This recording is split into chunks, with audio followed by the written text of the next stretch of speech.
Futuri apresenta The Pitch Invaders.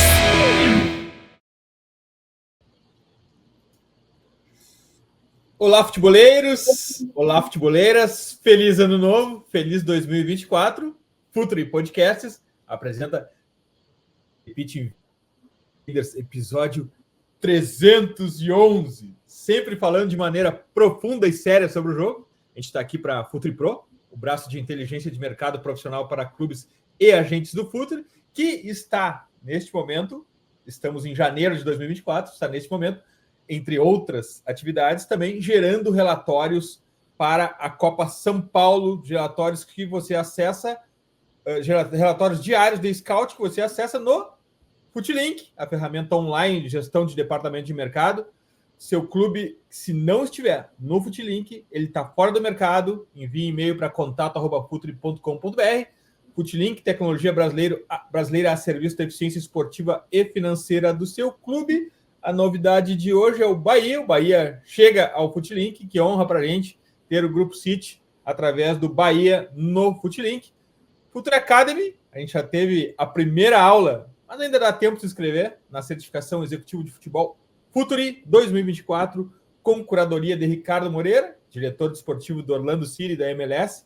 Liga Americana de Futebol é uma certificação para quem quer ser executivo de futebol ou até mesmo profissional na indústria do futebol, nessa nova indústria que está palpável na nossa frente. Acesse futuri.com.br, também nosso grande parceiro, a maior casa de apostas do mundo, OneXBet. Meu nome é Eduardo Dias, estamos no ar para mais uma temporada de invasão futeboleira. A gente tem um podcast aqui nesse mesmo feed que trata de gestão executiva de futebol, o Futuri EXZ, e aqui no TPI a gente fala muito com treinador, jornalista, atleta, membros do staff, até eventualmente algum dirigente, mas tem um personagem importante nessa indústria que nem sempre está no palco, na linha de frente, pelo menos aparente para todos, mas acho importante a gente dar visibilidade, ir a fundo e descobrir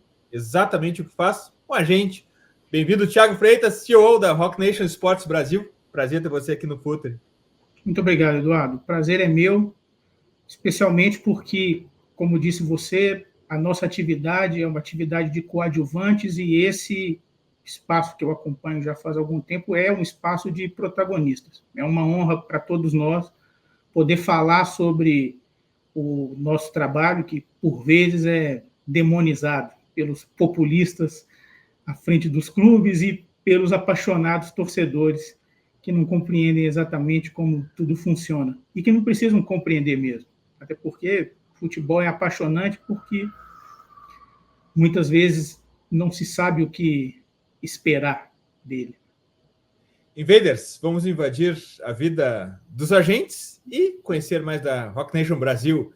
Thiago, aqui a gente começa pelo contexto. E tem um contexto super bacana. Acho que depois a gente pode se aprofundar no Rock Nation, pode se aprofundar na função do agente para tentar, né, tirar essa demonização que existe. Mas eu queria começar por um ponto muito importante que contextualiza tudo isso.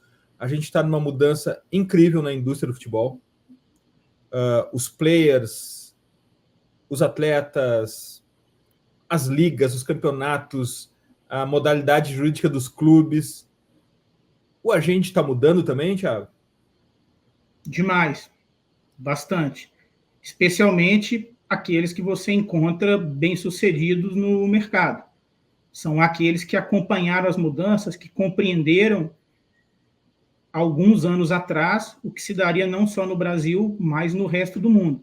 São várias ondas, vetores, movimentos relacionados aos negócios do futebol que vão influenciando a forma como os clubes se relacionam com agentes, intermediários, investidores. E se adaptar a isso e antecipar alguns desses movimentos é fundamental. Hoje, por exemplo, é claro já para todos que existe uma imersão enorme dos norte-americanos, individualmente, através de fundos, investindo no negócio do futebol na Europa. é natural, razoável esperar que qualquer outro mercado que não europeu, que se relacione com o mercado europeu, direto ou indiretamente, vai em algum momento ter que lidar com os norte-americanos. E compreender como eles olham para os negócios do esporte é fundamental para você se preparar para a próxima onda, o próximo vetor, que deve ser relacionado não só à compra das participações, das ações desses clubes europeus, mas ao envolvimento de quem é fornecedor e consumidor do produto dos clubes europeus.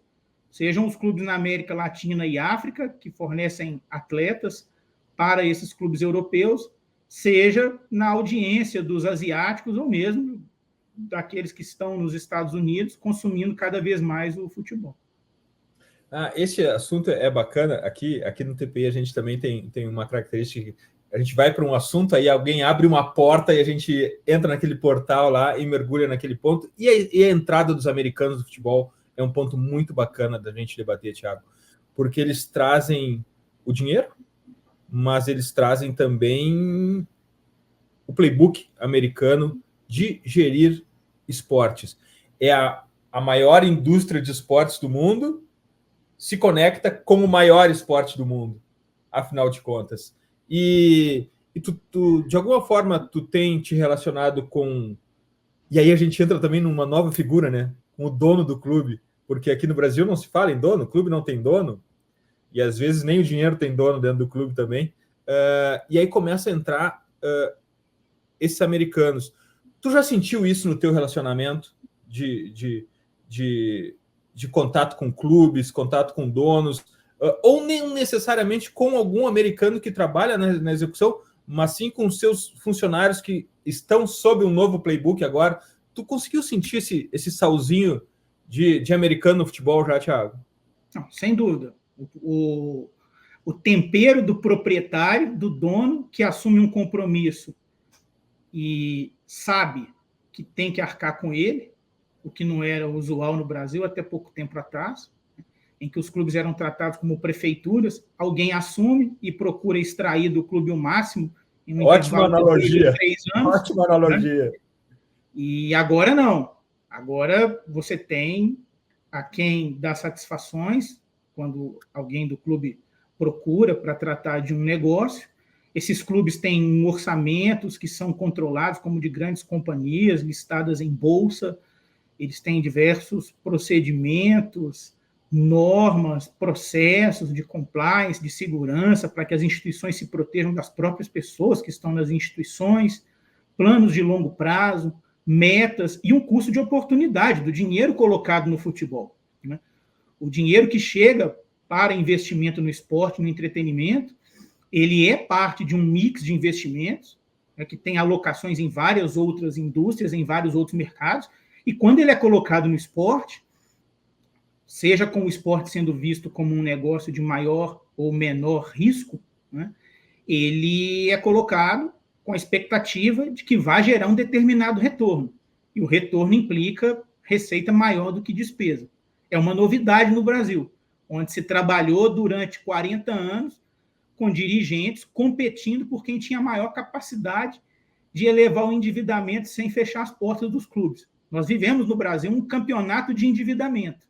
E hoje nós temos a nossa primeira divisão já com um grupo de clubes que assume as instituições com obrigação de quitar esse endividamento ao longo de uma década, outros ainda recebendo aportes milionários, sem necessariamente ter esse compromisso de quitar esse endividamento, e um outro grupo que fatalmente vai ser forçado em pouco tempo a se ajustar também.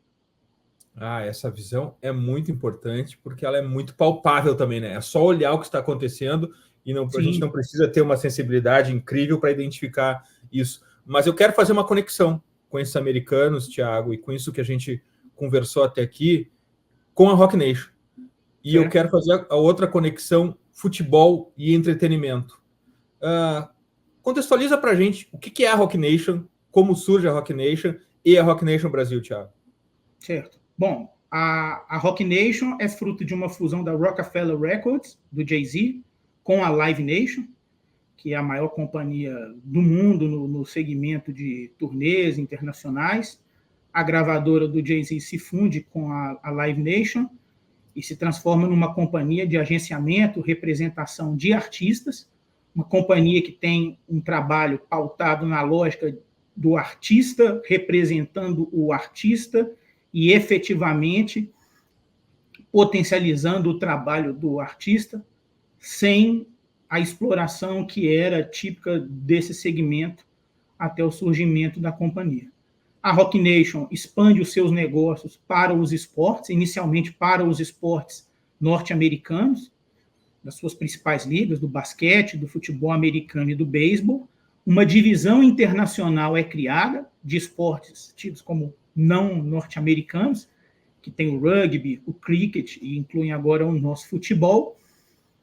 E sendo o Brasil o maior exportador de talento, não só em volume, mas relevância, o país que tem mais atletas nas partidas decisivas das principais competições europeias, remontando aquilo que eu falei minutos atrás, de que os norte-americanos que investem nos clubes querem investir também em quem se relaciona com os clubes, de acordo com um processo programado de expansão das atividades da Roc Nation, vieram ao Brasil, avaliaram diversas agências, companhias aqui, não tantas, porque o Brasil é um país de urgências e não de agências, né? Você tem muitas figuras individuais representando atletas, mas poucas agências efetivamente estruturadas, com diferentes departamentos, profissionais responsáveis por cada uma das etapas do trabalho.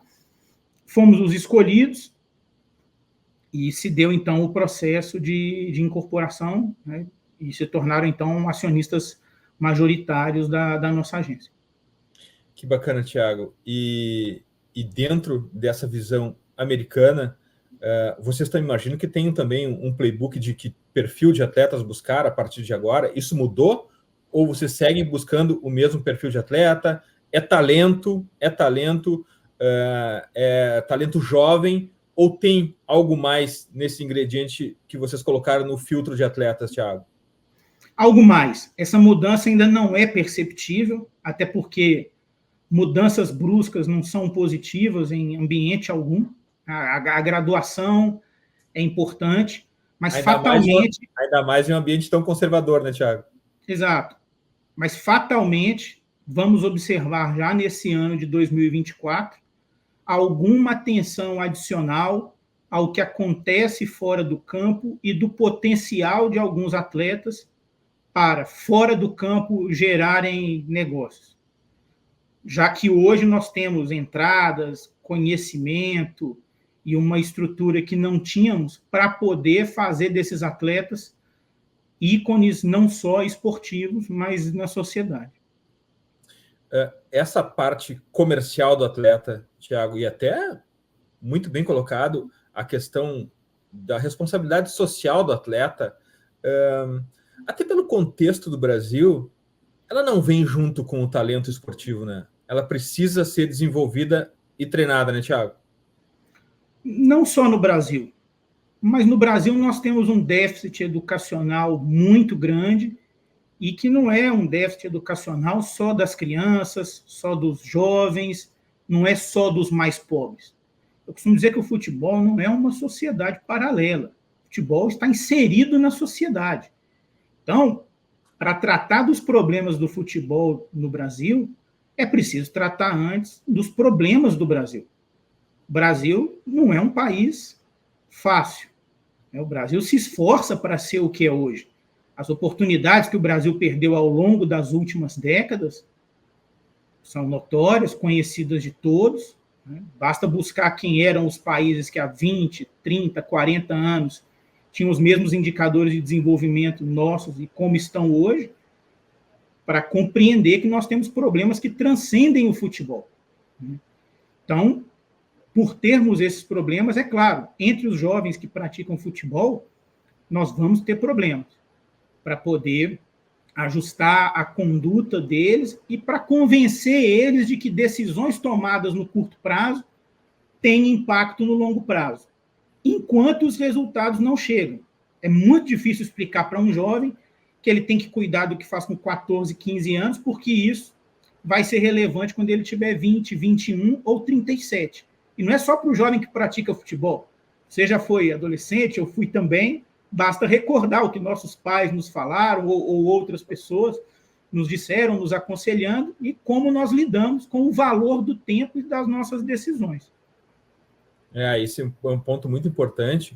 E eu imagino também, Thiago, e dá para a gente fazer uma, não sei se uma linha do tempo, mas uma linha lógica nessa nossa conversa toda, porque a gente chega também no contrato com a agência e no contrato do atleta com o clube. Imagino que tenha ficado muito mais complexo, imagino que ela explore muito mais áreas, tanto de comunicação como de produto e questões comerciais.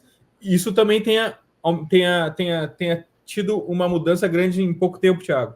Sim, bastante. Até porque a FIFA, né, dada a popularidade do discurso que tem de combate à ação dos agentes, né, tem dificultado, ou pelo menos tentado dificultar essa atuação, como se os agentes, representantes dos atletas, fossem uma espécie de serviço cartorial, que os atletas fossem obrigados a contratar. Existe uma falsa impressão das pessoas de que todo atleta é obrigado a ter um agente representante, se esquecendo de que essas famílias desses jovens e esses próprios atletas procuram os representantes, os agentes, para auxiliá-los na gestão da sua carreira. A demanda pelos serviços qualificados de representação e de assessoria é cada vez maior, e você tem mudanças na regulação que vão fazendo com que essa relação entre o atleta e o agente representante tenha que se ajustar, ainda que de forma burocrática. Mas, hoje, um atleta demanda muito mais serviços do que demandava 20 anos atrás. Um atleta, para se manter no topo da pirâmide, precisa de muito mais preparo do que o seu clube oferece, individualizado.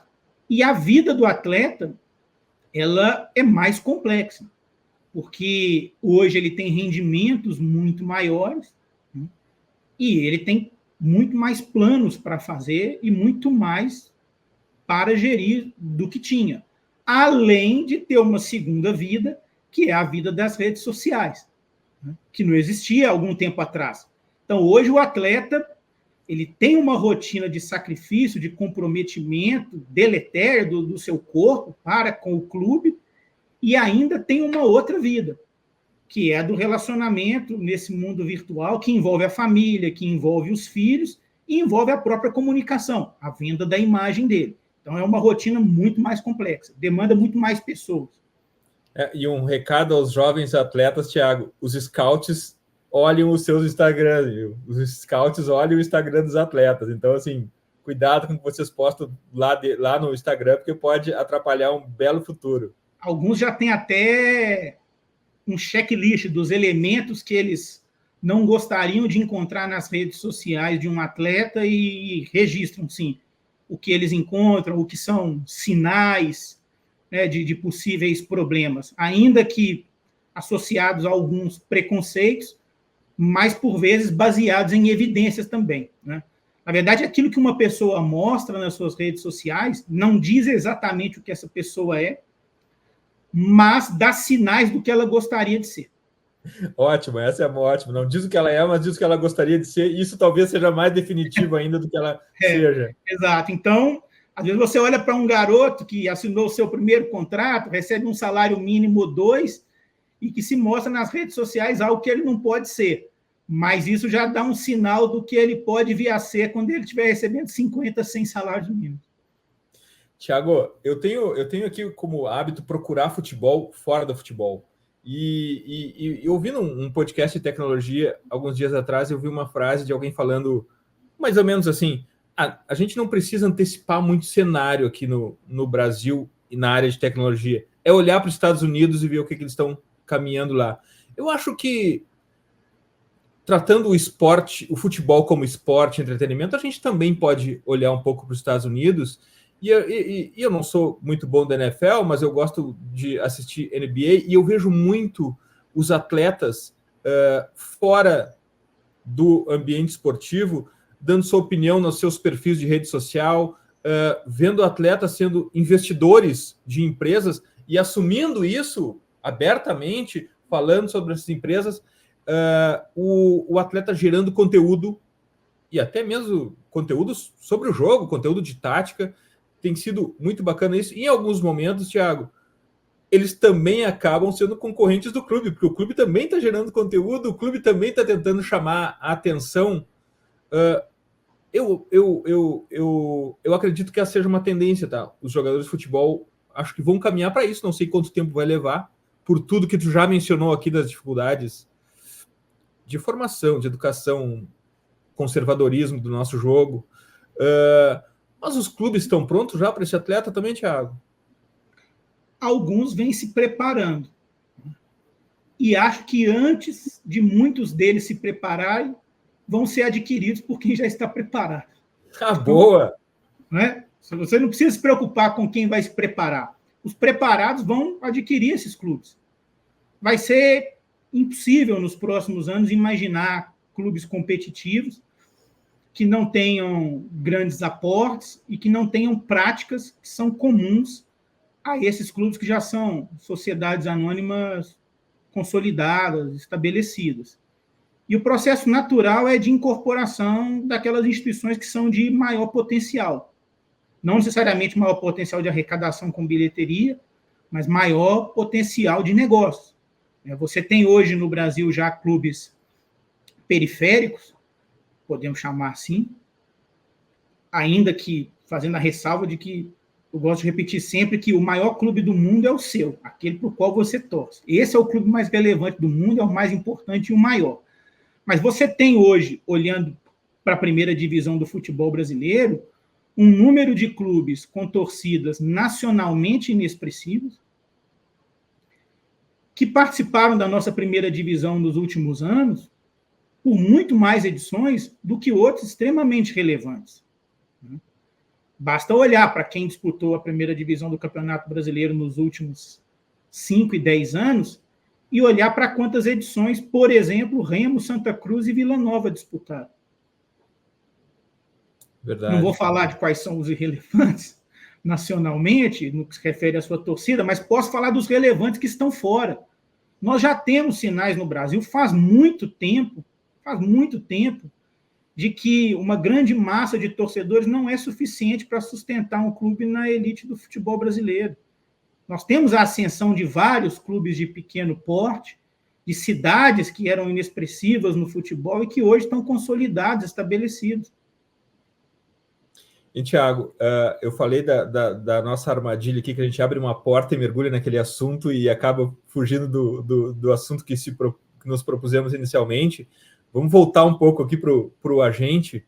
Thiago, como que se forma um agente? Como tu te tornou agente? Qual é o caminho padrão? Não vamos pela exceção, mas qual o caminho? Não vamos por aquele caminho, eu trabalho numa agência, aí comecei a cuidar de um agente, aí eu peguei aquele jogador da agência e fiz... Esse é mais conhecido. Mas como que um agente se torna agente? O que ele estuda? O que ele se forma? Qual é o padrão, Thiago? Bom, não existe padrão. Essa é a primeira colocação que eu faço. Não existe, e essa afirmação eu posso fazer baseado em evidências. Basta você olhar quais são os 30, talvez 50 agentes mais relevantes do país, você vai observar que não existe padrão, nem de formação, nem de origem, ainda que muitos estejam concentrados nas cidades mais ricas, e nem mesmo sobre o que levou eles a ingressar nesse negócio. Nós temos um marco muito importante na consolidação da atividade, que é o advento da Lei Pelé, que fez com que os atletas passassem, então, a firmar contratos com os clubes e ficarem livres para firmar outros contratos ao fim desses.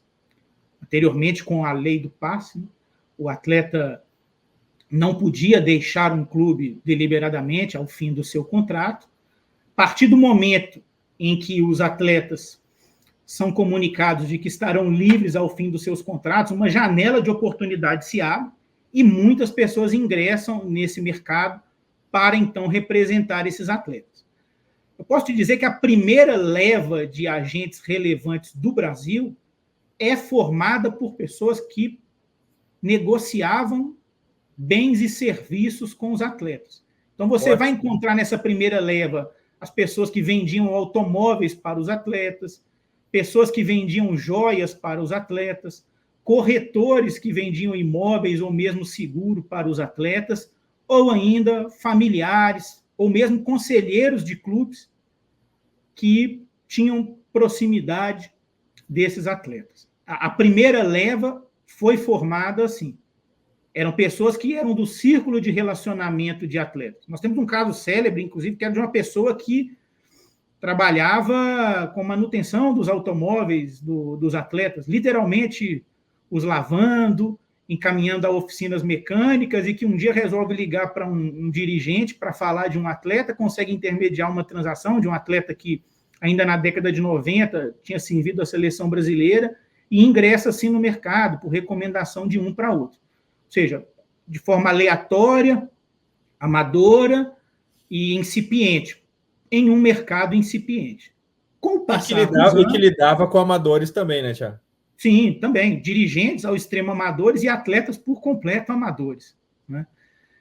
Com o passar do tempo e a maior movimentação de dinheiro nesse mercado, quanto mais dinheiro um negócio movimenta, mais pessoas você atrai e aumenta a qualificação média das pessoas que ingressam nesse mercado. E aí você está falando da primeira década desse século, talvez, ali, a partir de 2000. Aí você passa a ter uma enxurrada de advogados.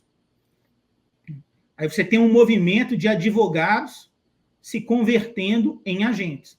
Advogados que eram procurados por agentes, por atletas, para tratar de questões pessoais ou das próprias questões contratuais desportivas, e que passam a se tornar agentes.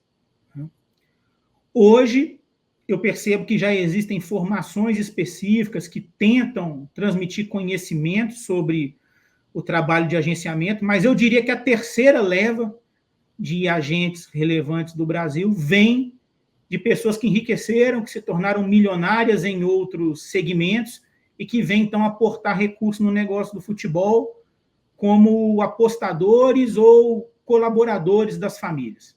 Aí já está falando da época do... Aí tu já está falando da época do TPO.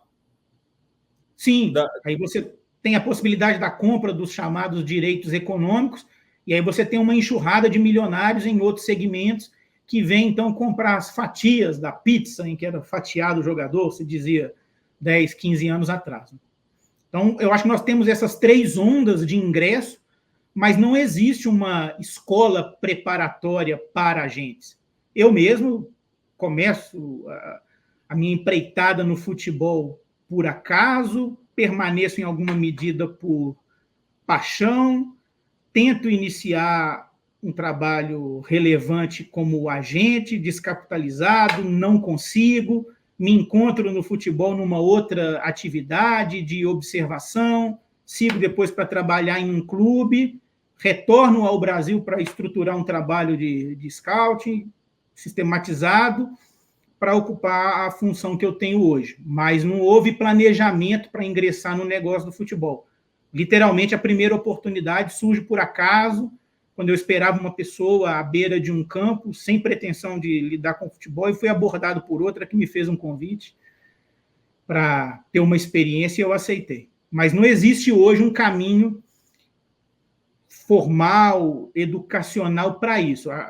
Existem hoje, claro, muitas agências que recrutam pessoas para acompanhar atletas e que servem como escolas para quem quer ingressar nesse meio. Mas existe um conjunto de habilidades que as pessoas podem e devem adquirir para, quando se aproximarem dos já estabelecidos no mercado, estarem preparados. E a gente, no nosso departamento de análise profissional aqui no FutriPro, a gente também faz alguns momentos de relatórios comerciais de para onde cada jogador tem mais possibilidade técnica e de mercado para ir, e a gente, obviamente, acompanha quais são os destinos principais que os agentes levam seus jogadores. Sim. Porque quando a gente passa o filtro no mercado de transferências, a gente vê que cada mercado compra um tipo de atleta, não é todo mundo comprando todo mundo aleatoriamente. Sim. E a gente consegue identificar também que cada agente tem um alcance e um mercado, né, Thiago? Não é todo mundo obviamente, estou falando em padronização, não é? Eventualmente pode fazer alguma ou outra operação fora daquela rota comercial, mas também existe esse padrão. E tem o agente, aquele agente que é a prima advogada, que consegue fazer com que ele saia do time do interior e assina com um clube médio da capital, mas dali não vai muito, né? Dali ele precisa de um outro agente para dar um segundo passo. Então tem isso também, né? Tem os agentes têm o seu relacionamento, têm as suas habilidades, têm as suas técnicas, mas também tem o alcance que eu imagino que seja construído com o tempo, né, Thiago? Esse é um mercado que não tem barreiras à entrada. Então, esse é um mercado que permite que o motorista da agência que representa o atleta deixe essa agência para representar o atleta pela confiança que o atleta adquiriu nele. Esse é um mercado que permite que um tio do atleta, que por assistir futebol nos fins de semana acredita que conhece do negócio também, e não só do jogo, ainda que não conheça do jogo também, se apresente como agente. E esse é um mercado que pode enriquecer alguém com uma única operação. Então, é um mercado de mínimas barreiras à entrada, para não dizer que não tem nenhuma, muito democrático, como é o futebol dentro do campo.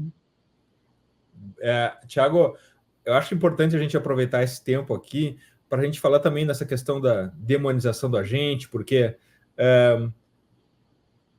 o dirigente muitas vezes lhe convém jogar a culpa no agente, o torcedor não vai ficar nem contra o seu clube e nem contra o jogador, joga a carga toda em cima do agente, e o agente recebe de todos os lados a culpa. Me lembro até do Homer Simpson, né? A culpa é minha, eu coloco em quem eu quiser.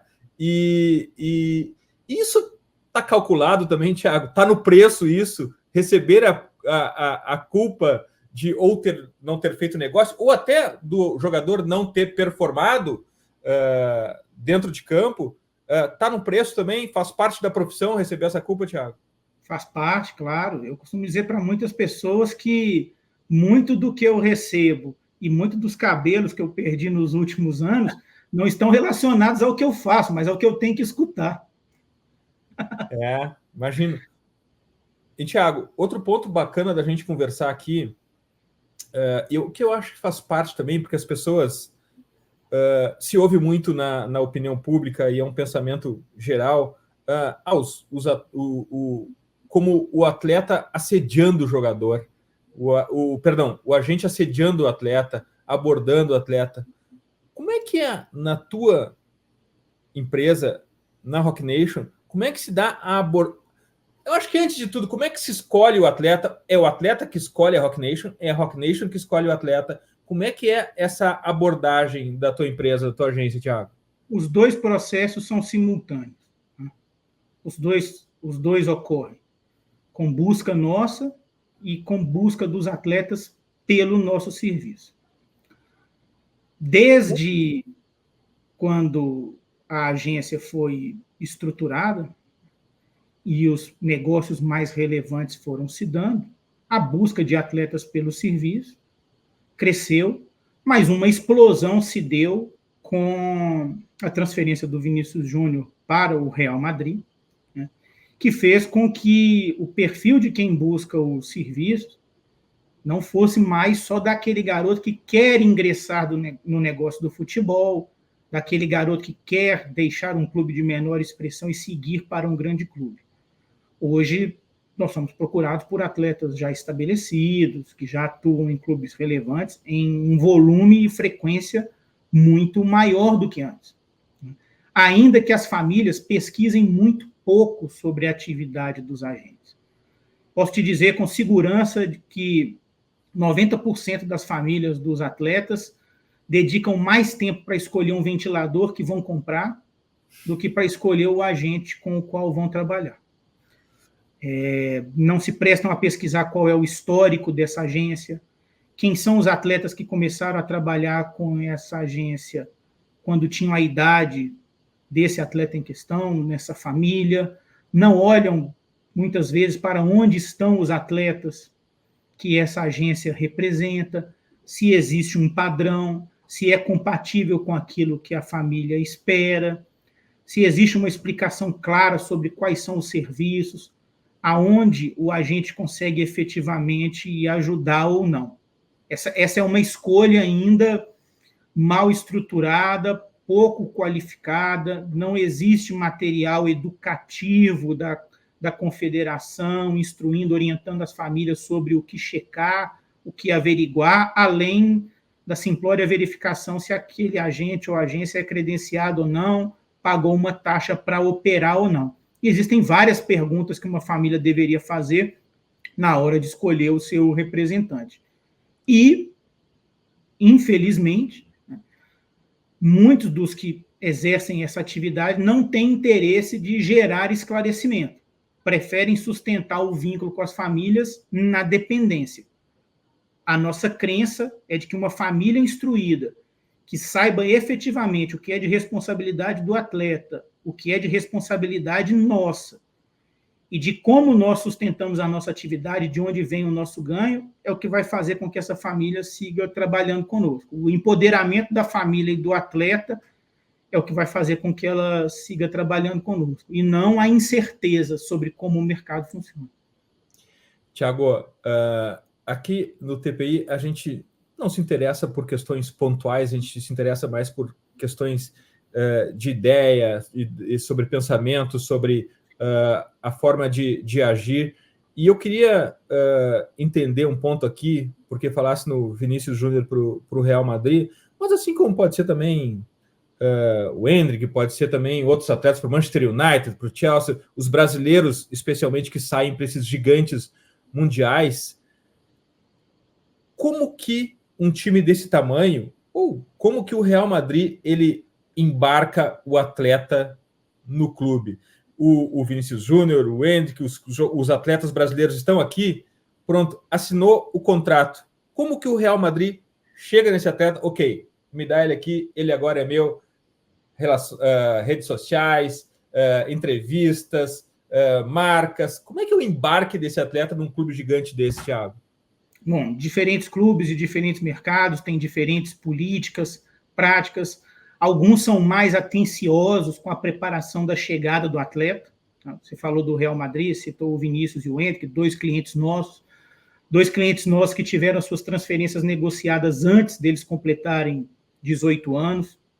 Dois atletas que já tinham, então, uma promessa de vínculo, né, com o Real Madrid, enquanto ainda no Brasil, e que foram, durante esse período no Brasil, como é o Endrick hoje, orientado, acompanhado de perto por profissionais do clube, sem qualquer interferência na rotina de trabalho deles, mas acompanhados de perto, ainda que remotamente, né, mas você tem pessoas no Real Madrid que assistem a tudo que o Endrick faz em campo.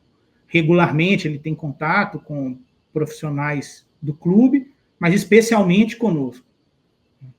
Essa interface de comunicação para que o atleta também não perca o foco no que ele faz aqui. Nós temos evidências, provas relevantes, né, de que o clube não interfere nisso. Basta ver o que o Endrick faz aqui no Brasil e fez depois de ter a sua transferência negociada com o Real Madrid.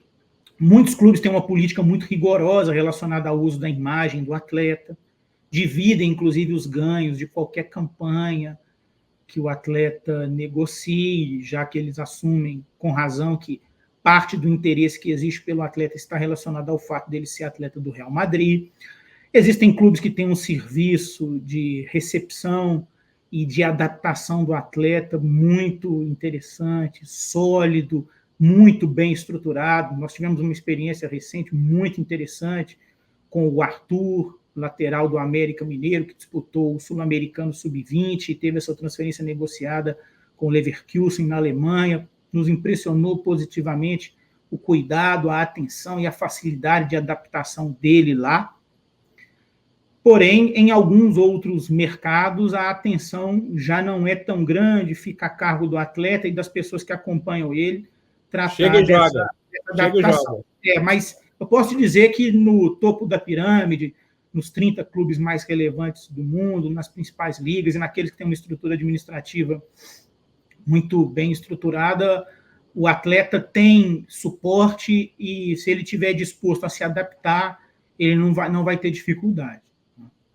Tiago, tem outro ponto que não é tão visível para o público, para o torcedor, que é a intermediação de negócios, de relações comerciais do atleta, e a gente viu o Hendrick com a New Balance, eu vejo a Coco Gauff agora no Australian Open também, uma embaixadora da New Balance.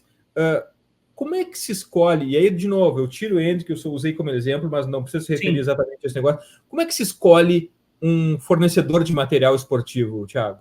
Bom, hoje os fornecedores de material esportivo têm as suas equipes de scouting, de observação, de análise. Eu posso te dizer que são eles quem escolhem os atletas cada vez mais cedo do que nós. Eu sou resistente ao trabalho com atletas que têm menos de 14 anos, mas os fornecedores de material esportivo hoje já tratam do fornecimento de material para garotos de 11 anos com uma frequência que não tinham alguns anos atrás e já tratam como algo natural, especialmente quando encontram um atleta de destaque naquela geração. Muitos desses atletas acabam recebendo ofertas de mais de um fabricante, de mais de um fornecedor. E a escolha geralmente fica a cargo do garoto, ainda muito jovem, e geralmente é pelo fascínio que eles têm com as marcas, que é atrelado, geralmente, quase sempre, a quem são os ídolos desses garotos. Os que têm o Cristiano Ronaldo como exemplo têm uma afeição maior pela fornecedora de material esportivo dele, os que são admiradores do Messi têm geralmente uma afeição maior ao fornecedor de material esportivo dele. Esse é um processo que se relaciona muito com a agilidade das marcas, porque os agentes querem o quanto antes ficar livres da responsabilidade de custear esse material. E hoje é importante dizer que, como nós só temos convocações para as seleções brasileiras a partir da categoria sub-15, a forma que esses garotos têm de se diferenciar dos demais antes de completar 15 anos é com os contratos com esses fornecedores de material esportivo. Então, quando um representante de uma dessas principais marcas procura um atleta para firmar um contrato com a família e fornecer material para ele, as famílias, os garotos tratam isso como um carimbo, uma certificação de qualidade, um diferencial, como se eles tivessem sido convocados. É muito comum você encontrar nas redes sociais os garotos nos perfis não fazendo referência aos seus clubes. Eles marcam atleta Nike, atleta Adidas, sem fazer referência ao clube no qual estão. Esse é um fenômeno recente, né, potencializado pelas redes sociais e o interesse e a sensação de necessidade que esses garotos têm de se mostrar o tempo todo diferentes dos outros. Mas, por outro lado, a New Balance é uma escolha não tão óbvia assim. É uma marca gigante nos Estados Unidos, é uma marca de corrida impressionante, é uma das grandes marcas esportivas do mundo, mas não é uma marca futeboleira tão grande como essa, né, Thiago? O que seduziu o Hendrick? Como a Nike não era no basquete quando seduziu o Michael Jordan. Bom argumento, bom argumento. Né? A vanguarda dos negócios, antecipar movimentos implica fazer algumas coisas antes de outras, em duas vias, daqueles que procuram e daqueles que são procurados. E quando dois vanguardistas, duas pessoas que pensam muito à frente em algo diferente se encontram, geralmente dá negócio. Eu fico impressionado com o Hendrick, além de todas as questões técnicas dele, é que cada foto do Hendrick parece que é uma foto icônica, né? Parece que é aquela foto que a gente vê num álbum assim daqueles grandes jogadores quando eram jovens. É impressionante como ele é fotogênico e como ele se transforma num ícone através de uma foto. Isso é impressionante. É um talento adicional dele, um diferencial que costuma não constar das planilhas de análise de scout, mas ele é muito fotogênico, lida muito bem com câmeras e com tudo que diz respeito a isso, a publicidade. Foi uma grata surpresa que nós tivemos com ele. Thiago, para onde está caminhando a Rock Nation?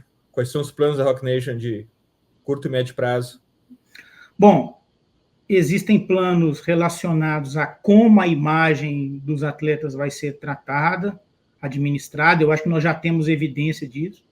Você citou o acordo do Hendrick com a New Balance é uma mostra disso já.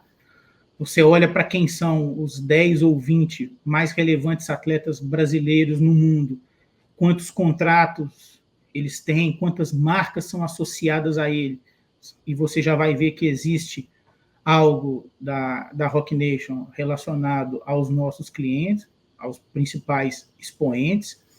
Naturalmente, nós vamos incorporar na nossa relação com os atletas muito da relação dos agentes com os atletas de alto nível nas principais ligas norte-americanas.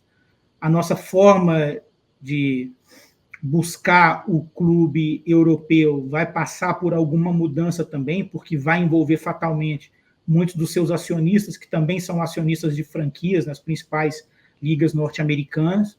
E nós vamos ter também algumas interseções, confluências de negócios, porque a Roc Nation é uma companhia também que presta consultoria para ligas, para organizadores de campeonatos. E isso vai trazer também benefícios para os atletas. No Brasil, o trabalho vai manter o foco que ele teve nos últimos anos, que é da identificação precoce do talento, dos mais diferenciados, daqueles atletas que apresentem sinais de que podem defender as equipes principais dos seus clubes antes de completar 20 anos, cada vez mais cedo, gerarem ofertas dos principais clubes do mundo, seguindo a lógica de que os maiores talentos têm que estar nos maiores palcos, se apresentando para quem atribui maior valor para eles. Enquanto esses palcos não são os brasileiros, o foco vai continuar sendo, claro, o direcionamento do talento para onde estão os principais palcos. Futuri apresentou The Pitch Invaders.